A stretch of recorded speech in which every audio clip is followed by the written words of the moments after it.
내가 있기 전 하나님이 사람을 세상에 창조하신 날부터 지금까지 지나간 날을 상고하여 보라. 하늘 이 끝에서 저 끝까지 이런 큰 일이 있었느냐? 이런 일을 들은 적이 있었느냐? 어떤 국민이 불 가운데서 말씀하시는 하나님의 음성을 너처럼 듣고 생존하였느냐? 어떤 신이 와서 시험과 이적과 기사와 전쟁과 강한 손과 편팔과 크게 두려운 일로 한 민족을 다른 민족에서 인도하여 낸 일이 있느냐? 이는 다 너희의 하나님 여호와께서 애굽에서 너희를 위하여 너희의 목전에서 행하신 일이라. 이것을 네게 나타내심은 여호와는 하나님이시요 그 외에는 다른 신이 없음을 네게 알게 하려 하심이니라. 여호와께서 너를 교훈하시려고 하늘에서부터 그의 음성을 내게 듣게 하시며 땅에서는 그의 큰 불을 내게 보이시고 내가 불 가운데서 나오는 그의 말씀을 듣게 하셨느니라. 여호와께서 네 조상들을 사랑하신 고로 그 후손인 너를 택하시고 큰 권능으로 친히 인도하여 애굽에서 나오게 하시며 너보다 강대한 여러 민족을 내 앞에서 쫓아내고 너를 그들의 땅으로 인도하여 들여서 그것을 네게 기업으로 주려 하심이 오늘과 같으니라. 그런즉 너는 오늘 위로 하늘에나 아래로 땅에 오직 여호와는 하나님이시요 다른 신이 없는 줄을 알아 명심하고 오늘 내가 네게 명령하는 여호와의 규례와 명령을 지키라. 너와 네 후손이 복을 받아 내 하나님 여호와께서 내게 주시는 땅에서 한없이 오래 살리라. 오늘 본문은 모세가 지금까지 말한 것들을 정리하면서 이스라엘 백성들이 과거에 체험했던 두 가지 사건을 모세가 언급하고 있습니다. 모세가 두 가지 사건을 언급한 것은 단순하게 과거를 돌이켜보라는 의도가 아니었습니다. 모세는 약속의 땅에 들어가는 이스라엘 백성들에게 중요한 교훈을 가르치기 위해 두 가지 사건을 언급했습니다. 먼저 첫째로 모세는 호렙산에서 있었던 일에 대해 말했습니다. 이스라엘은 불 가운데 계시는 하나님께서 말씀하시는 음성을 들었습니다. 이스라엘은 하나님의 형상을 볼 수 없었지만 하나님의 분명한 말씀을 들었습니다. 하나님은 불 가운데서 이스라엘에게 분명한 하나님의 말씀을 선포하셨습니다. 정확하게 말하면 이스라엘에게 율법 그리고 십계명을 선포하셨습니다. 하나님은 이스라엘 백성들이 하나님의 자녀로 가장 행복하게 살아갈 수 있는 길인 십계명을 주셨습니다. 그들이 거룩한 백성으로 살아갈 수 있도록 말씀을 주셨고 이스라엘은 불 가운데서 말씀하시는 놀랍고 영광스러운 하나님을 체험했습니다. 둘째로 모세는 이집트에서 구원받은 사건에 대해서 말했습니다. 오늘 말씀 34절을 보면 알 수 있듯이 하나님은 이집트에서 이스라엘 백성들을 구원하시는데 자신의 강한 손으로 표심팔로 이집트를 치시고 이스라엘을 구원하십니다. 이스라엘은 하나님께서 자신들을 위해 일하시는 것을 눈으로 봤습니다. 그리고 그들은 하나님을 경험했습니다.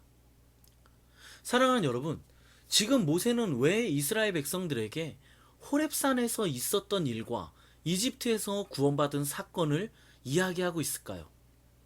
어떻게 보면 지난 과거의 일들인데 굳이 왜 모세는 옛날 일들을 다시 말하고 있는 것일까요? 그 이유는 모세는 하나님만이 참 신임을 이스라엘에게 알려주기 위해서 두 가지 사건을 언급했습니다.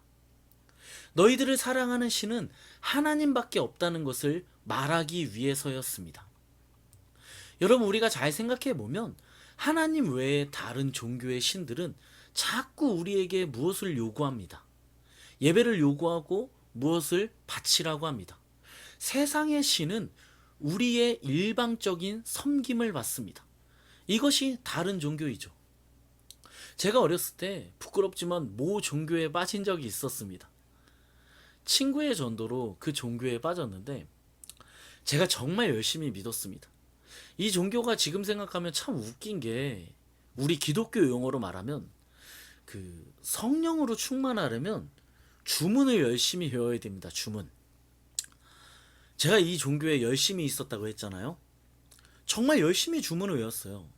벌써 얼마나 열심히 외웠는지 한 20년이 지난 것 같은데 아직도 거기서 외우던 주문이 생각납니다. 정말 열심히 주문을 외웠습니다. 그 신에게 잘 보이려고, 건강하려고, 많은 돈을 가지려고, 영원한 생명을 얻으려고 아침, 점심, 저녁으로 계속 주문을 외웠습니다. 그런데 이렇게 주문을 열심히 외우면 어떤 일이 일어날지 알았는데 아무 일도 일어나지 않았습니다. 참 진짜 허무하더라고요. 그 종교에 계신 분들은 아직도 그 주문 외우고 있어요. 그 주문. 이렇게 하나님 외에 다른 종교, 다른 신은 자꾸 우리에게 헌신과 노력을 강요합니다. 하지만 여러분, 하나님 어떻습니까? 하나님은 자격 없는 나를 구원해 주셨습니다. 자격 없는 나를 위해 자신의 아들 예수 그리스도를 십자가에 못 박아 구원하셨습니다.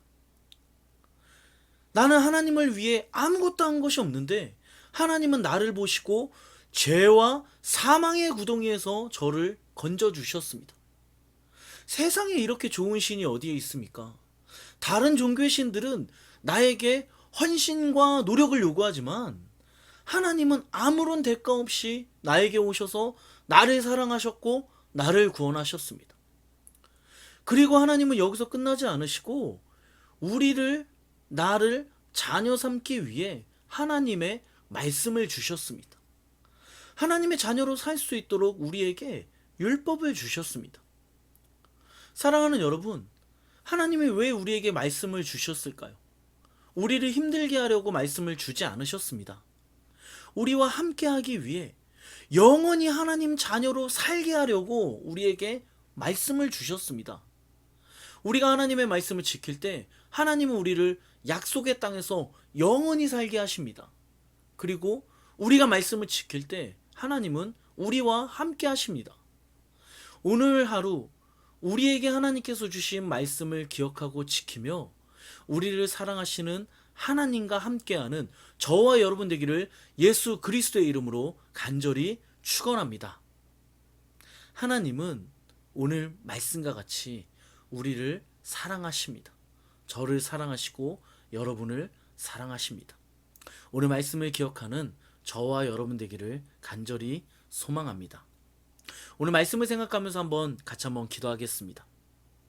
우리 기도할 때 하나님께서 나를 구원해 주신 그때를 생각하며 감사하는 오늘 하루 되게 해달라고, 또한 오늘 하루 하나님께서 주신 말씀을 기억하고 지키며 하나님과 함께하는 내가 되게 해달라고, 우리 말씀을 기억하면서 우리 찬양이 나올 때 같이 간절히 기도하겠습니다. 기도합니다.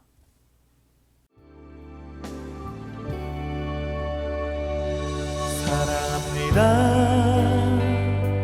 나의 예수님, 사랑합니다 아주 많이요. 사랑합니다 나의 예수님, 사랑합니다 그것뿐이에요.